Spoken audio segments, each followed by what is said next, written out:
you have to understand what your coverage is.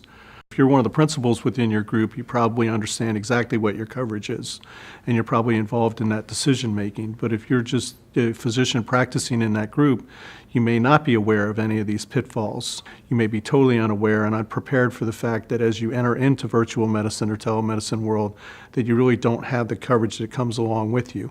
Now, let's take it a step further. Let's talk about telemedicine organizations. So what about them?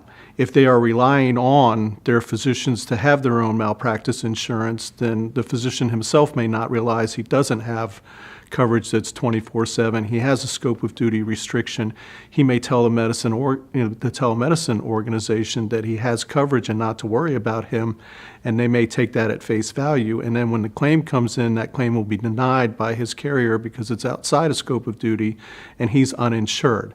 At that point, the telemedicine organization themselves become the deep pocket.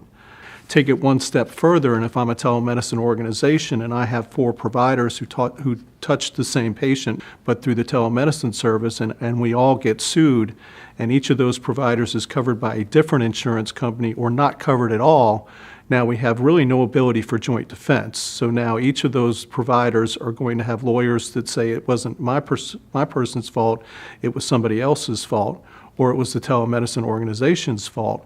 And so that creates a very dangerous situation. At the highest level, the best piece of advice I can give is to buy from a single carrier, whatever that carrier be, because at least at that point you know what your coverage is, the consistency of coverage, and also that you have that joint defense ability. What we have seen, unfortunately, is that the more lawyers that are involved in defending multiple parties, typically the higher the jury verdict becomes. So controlling that with a unified defense going in is in everybody's best interest.